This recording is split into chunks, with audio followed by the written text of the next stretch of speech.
Sobat Guntur, aduh kita udah balik lagi nih ya. Sekarang kita udah masuk ke sesi kedua. So, Sobat Guntur yang mau tanya-tanya atau mau menyampaikan aspirasi tentang topik kita kali ini bisa langsung joinan ke 23455. Karena apapun pertanyaan Sobat Guntur pasti bakal dijawab tuntas sama dokternya. Aduh, udah ada aja ya yang masuk ke 23455. So, langsung aja deh kita angkat. Halo, selamat pagi, dengan siapa di mana? Iya, selamat pagi. Pasti Guntur pasti beda. Pasti Guntur pasti beda. Selamat Baik, pagi, dengan Bapak Dokter. Yes, selamat pagi. Pak Gongde ya. Pak Gongde. Apa kabar Pak Dokter? Baik-baik, sehat-sehat. Dumugi keluarga Pak yang Gongde banyak. juga sehat. Kami terus menjaga kesehatan dan dari tadi kami mendengarkan dan itu semuanya sebenarnya sekarang didengarkanlah oleh pen Guntur ya, karena penjelasan pemaparan dari Bapak Dokter itu yang membawa kita nanti untuk bisa melakukan sesuatu hal yang positif thinking ya, dan jangan melanggar, nanti banyak risiko. Nah di sini kami tanyakan dok ya, untuk bisa dari awal kita misalnya bisa normal gitu loh, kalau normal itu cara-cara apa yang kita berdua harus lakukan, bukan perempuan saja, kita juga suami nantinya mesti kerjasama untuk melakukan hal-hal yang positif supaya bisa melahirkan normal. Jadi itu harapan kami, kalau memang Pak Dokter punya resep untuk bisa arahnya ke sana, itu pasti kami akan ikutin nantinya kalau kami akan mempunyai istri untuk hamil agar dia melahirkan. Ini maaf dok ya, ini kalau di Singapura tidak terlalu sakit katanya melahirkan normal itu dok, itu betul itu bu, karena Gongde kan semua lahir di situ bu dok. Jadi tidak begitu rasa sakit lah gitu. Dan memang kami juga tidak tahu, dan itu kan itu urusan dokter ya. Jadi dokter di sana bisa mengatasi hal itu, dan itu sangat betul karena ibu yang berbicara itu yang pernah melahirkan kami berempat. Itu aja dok dari Gongde, semoga dokter selalu sehat dan penjelasan dokter ini mudah-mudahan ya betul diperhatikan dengan baik karena menuju ke arah kita semua. Itu aja dok, terima kasih atas waktunya. Om Santi. Om Santi. Baik, terima kasih ya Gongde. Aduh, ini pertanyaannya juga berhubungan ya dengan pertanyaan Shanti tadi dok, tapi sekarang ada tambahannya, untuk suaminya juga harus bagaimana agar sang istri bisa melahirkan normal gitu kan ya. Mungkin bisa dijawab dulu dok? Terima kasih Pak Gongde yang terus setia ya mengikuti program acara ini, obrolan Oke Dok. Nah, melahirkan secara normal pada bekas operasi adalah tentunya ini meskipun namanya kehamilan dengan resiko tinggi, tetapi tetap diupayakan. Dari data dari VBIC, Vaginal Birth After Cesarean, mendapatkan angka keberhasilan melahirkan normal pada bekas operasi adalah sekitar 72-75%. Tinggi loh. Tinggi. Nah, kemudian kenapa harus kita mengejar supaya bisa normal? Kita tahu dengan melahirkan normal jelas angka kematian perinatal dan maternal justru lebih tinggi pada operasi dibandingkan normal. Yang kedua, perdarahannya lebih banyak pada operasi dibandingkan normal. Resiko infeksi lebih tinggi yang operasi dibandingkan normal. Lama rawat, lama sembuhnya juga lebih lama dibandingkan yang normal. Inilah yang kita harus upayakan, belum lagi untuk kualitas dari kondisi bayinya. Dan bagaimana sih caranya? Caranya, yang pertama jelas, semuanya bersumber, kalau menurut saya bersumber daripada pikiran. Pikiran harus diarahkan ke normal, karena apa yang Anda pikirkan, tubuh akan berusaha mewujudkan. Jangan takut melahirkan normal. Kita sering mendengar keluhan-keluhan daripada ibu-ibu hamil takut melahirkan normal. Ketakutan ini harus dihilangin. Kalau sudah takut, apa yang terjadi di dalam tubuh kita? Tentunya sensitivitas tubuh kita terhadap rangsangan-rangsangan menjadi lebih tinggi, khususnya terhadap nyeri. amun nak bertakut usudnya bekadene nyegot gitulah misalnya ya. Ya sudahlah nyari. Nah, ini harus betul-betul menciptakan kondisi situasi yang dari pikiran kita adalah pikiran enak, pikiran nyaman dan pikiran untuk bisa normal, semangatnya ke normal. Yang kedua tentunya adalah memperhatikan kehamilan itu sendiri yang sebelumnya harus menyadari apa sih indikasi-indikasinya sehingga untuk berikutnya bisa dikelola secara normal atau pervaginam. Tentunya singkirkan indikasi-indikasi yang berulang seperti tadi saya sampaikan. Pada mereka-mereka yang terjadi kegemukan atau obesitas, turunkan berat badan dengan apa? Dengan pola makan. Karena banyak sekali pada mereka yang hamil, apalagi hamil-hamil trimester 2, trimester 3, semangatnya besar, semangat makannya terutama. Ngemilnya ke sana ke sini sehingga peningkatan berat badan tidak sesuai dengan kategori normal, berat sekali, dan pada mereka dengan berat badan yang besar, yang tinggi, ini resiko terjadinya ruptur lebih tinggi. Jadi kendalikan itu dengan pola makan dan tetap dilakukan sebuah aktivitas-aktivitas, kegiatan-kegiatan pada saat umur 8 bulan ke atas mau melahirkan, apa yang harus dilakukan? Selain pola pikiran, juga fisik dengan melakukan kegiatan-kegiatan, salah satunya jalan, senam hamil, dan juga pada akhirnya ciptakan dari dalam hati kita untuk menjalani persalinan normal ini dengan apa? Dengan keikhlasan.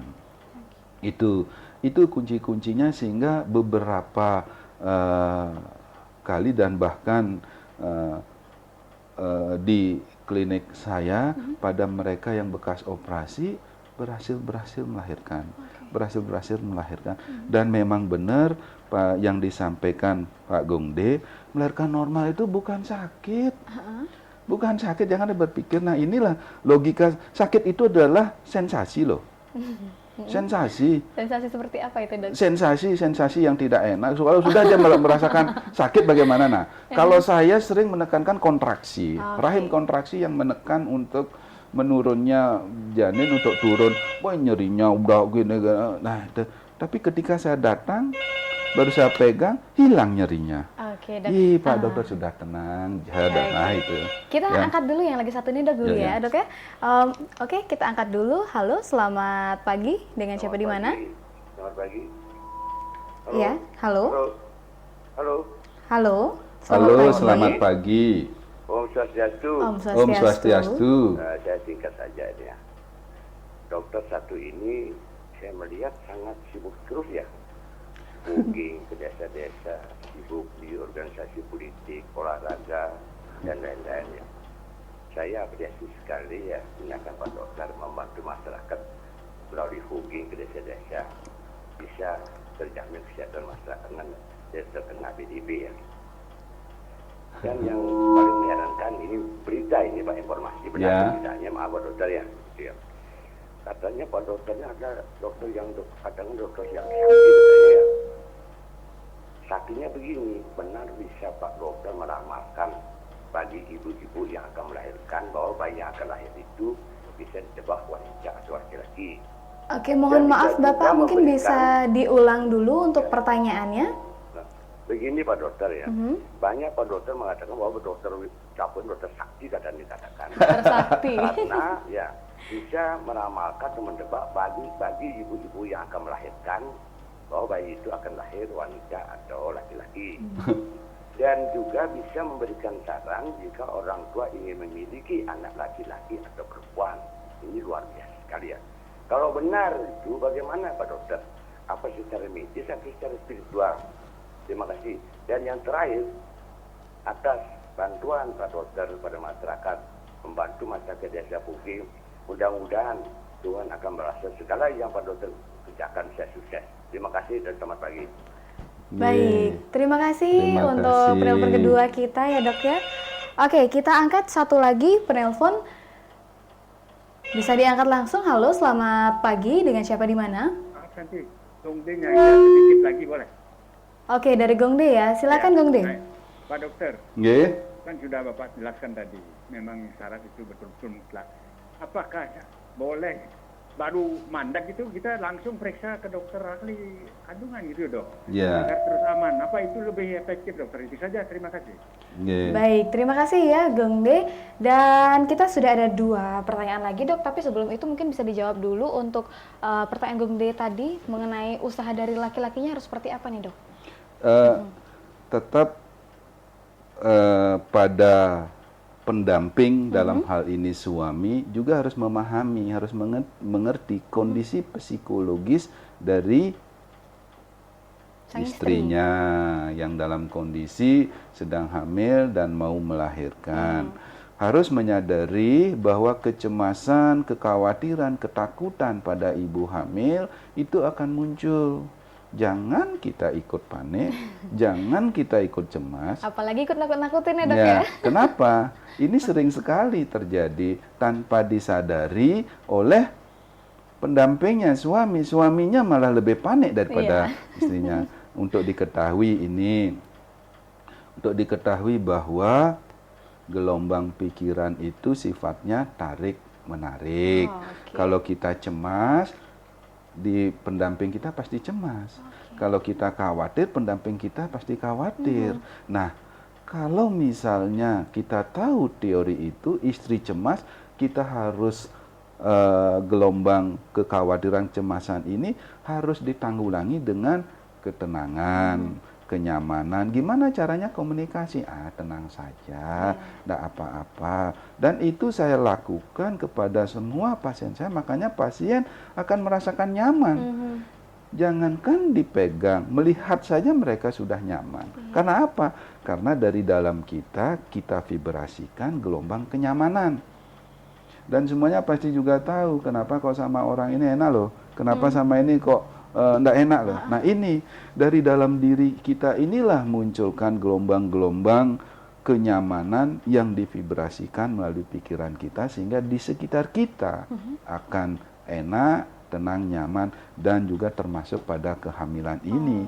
Sebagai pendamping harus bisa memahami hal ini, memberikan ketenangan, kenyamanan sama ibunya, memotivasi istrinya agar bisa, mampu, dan berani menjalani persalinan normal. Bukan malah ikut larut dalam kecemasan.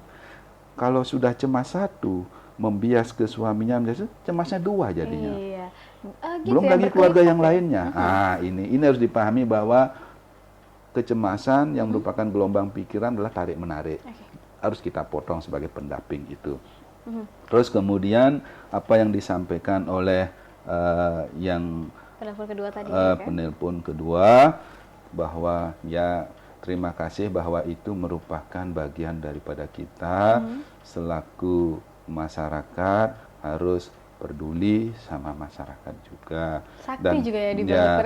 Dan kebetulan saya memiliki kebiasaan di kesehatan, yaitu yang kita bisa bagikan. Yang tadi disinggung masalah fogging, itu salah satu bentuk kepedulian. Dan saya yakin banyak juga yang orang-orang, kelompok-kelompok masyarakat yang juga tidak kalah pentingnya jauh peduli terhadap kondisi kita. Dan kalau sudah semuanya seperti ini, saya yakin masyarakat akan tercipta masyarakat yang sehat dan juga sejahtera.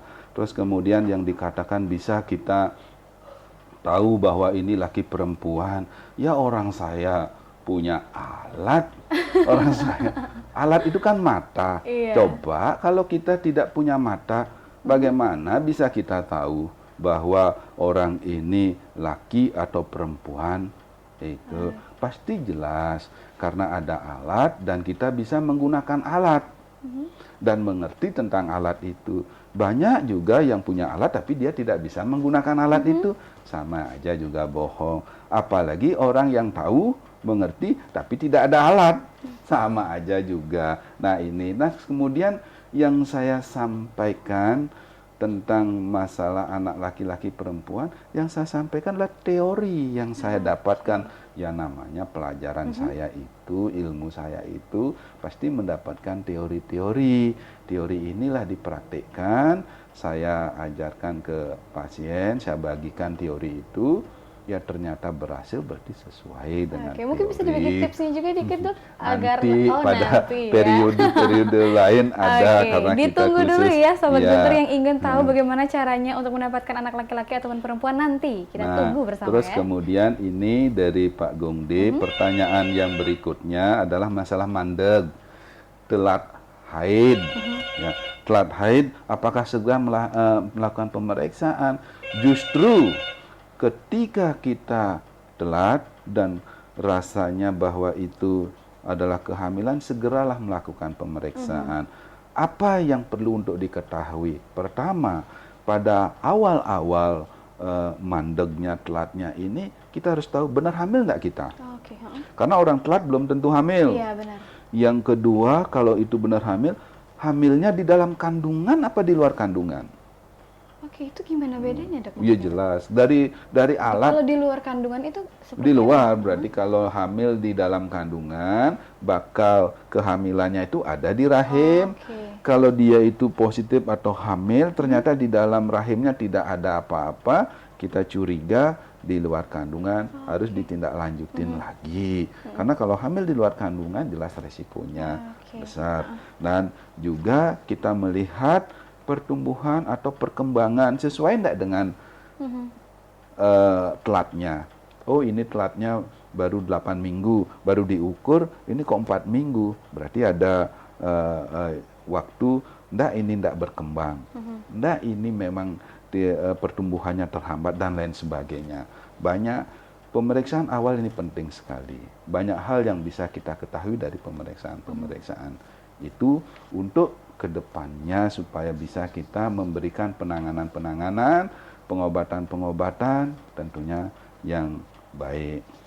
Oke dok, nah berarti jika kita bertanya mengenai aman atau tidaknya kita hamil lagi setelah melakukan operasi sesar, itu aman-aman saja, dan tapi harus tetap dikondisikan juga ya dok ya, apakah dia memenuhi syarat normal itu atau tidak, ini seperti itu ya dok ya. Iya. Nah dokter, ada juga nih dok ya yang bilang gini, katanya nih dok ya, setelah persalinan sesar itu bisa membuat berhubungan intim itu terasa sakit dok. Nah itu dia, itu benar atau tidak? Enak. Berarti benar ya Benar dok ya? itu bukan mitos. Oke, jadi itu fakta. Itu fakta. Mungkin itu bisa dijelaskan dok, karena apa jelas, bisa seperti itu begini dok? loh. Kalau sudah ada tindakan berarti ada bekasnya, bekas tindakan, ada bekas robekan. Bekas robekannya itu di daerah perut. Ketika terjadi hubungan, guncangan itu di sana, maka akan terjadi nyeri lah di sana. Ya, jangan kalau menurut saya operasi adalah pilihan yang kedua. Jangan malah operasi dijadikan pilihan pertama. Kalau bisa normal, kenapa harus dioperasi? Itu yang harus ditanamkan. Jangan malah sebaliknya. Kalau bisa operasi, kenapa harus menjadi normal?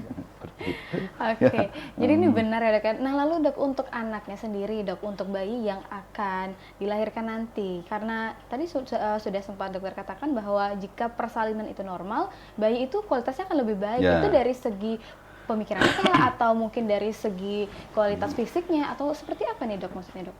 Kalau kualitas keseluruhan adalah kesehatan lahir dan batin. Kesehatan lahir dan batin. Lahir dan batin, itu ingat ya. Nah inilah yang perlu juga saya sampaikan kepada sahabat-sahabat pencinta Guntur. Ingat, melahirkan normal itu yang terbaik. Kenapa? Di samping juga untuk kesehatan fisik, juga jangan salah kesehatan psikis, dalam hal ini karakter. Kehidupan makhluk hidup termasuk juga manusia, untuk hidup perlu perjuangan. Perlu perjuangan. Dari berjuang ini mereka akan mendapatkan kehidupan. Dan proses persalinan normal ini adalah merupakan awal perjuangan dari seorang bayi untuk mendapatkan kehidupan. Kalau belum apa-apa sudah dilakukan tindakan, apa yang terjadi dalam kehidupan kedepannya bisa dibandingkan. Mereka yang melakukan atau tindakan operasi dengan anak yang lahir normal, karakternya beda. pada mereka yang melahirkan normal jauh lebih mandiri anak itu. Oke. Karena dia itu menjalani proses untuk mendapatkan kehidupan dengan upayanya sendiri. Melahirkan upayanya sendiri. Di bawah pengawasan kita. Kalau ada apa-apa, disitulah baru kita ambil alih. Begitupun juga ketika sudah menjadi anak, ya, kesulitan-kesulitan yang dihadapi oleh anak, itu adalah merupakan proses penguatan karakter mereka. Jangan cepat-cepat diambil alih oleh orang tuanya. Iya, betul sekali. Benar-benar. Nanti justru anak akan tumbuh menjadi anak yang tidak mandiri. Kalau ya, belum Dok, ya. apa-apa sudah diambil alih, kesulitan sedikit sudah orang tuanya mengambil alih, ini sedikit sudah ambil. Apa yang terjadi? Anak yang lemah, bukan anak yang kuat. Anak yang kuat akan lahir dari anak yang hidupnya penuh dengan perjuangan. Ya, dari lahir dia berjuang, dalam hidupnya juga dia berjuang, sehingga mereka atau anak-anak ini sudah siap menghadapi tantangan dalam kehidupan yang terus sebenarnya tantangan itu semakin besar. Dan lagi, mereka yang melahirkan normal cenderung mentalnya atau karakternya karakter instan. Coba bandingin dah anak-anak kita yang lahir normal, anak instan tuh gimana? Apapun juga harus segera ada. Kalau tidak ada, ngambul dia. Oke. Ih, Baru tahu saya, jadi Dok, jangan ya. dipikir hanya melahirkan normal begitu-begitu saja. Di balik itu ada pesan makna yang luar Ada biasa. pesan moralnya juga ya, Dok, Betul, ya. harus dipahami. Sehingga saya ajak, ayo kita berjuang sama-sama untuk mewujudkan supaya bisa melahirkan normal. Oke. Normal-normal. Bukan berarti operasi tidak baik. Operasi baik dilakukan ketika normal tidak memungkinkan. Ingat ini. Ya, ingat ya. Resiko-resiko semuanya itu tidak ada yang kita lakukan tanpa resiko. Secara umum, tindakan operasi resikonya lebih besar daripada melahirkan normal. Oke, jadi itu sekaligus menjadi closing statement Ya. kita ya, Dok, ya, karena kita sudah masuk ke 1 jamnya kita ya, Dok, ya. Aduh, nggak kerasa banget, Dok, udah 1 jam aja. Jadi memang benar ya, Sobat Guntur, yang sudah dikatakan dokter tadi, jadi terjawab sudah ya, untuk hamil pada bekas operasi sesar itu aman atau tidak aman, apalagi disarankan juga untuk normal, seperti itu, Ya. Dok, ya, karena persalinan normal adalah awal perjuangan dari sang bayi, Ya. seperti itu.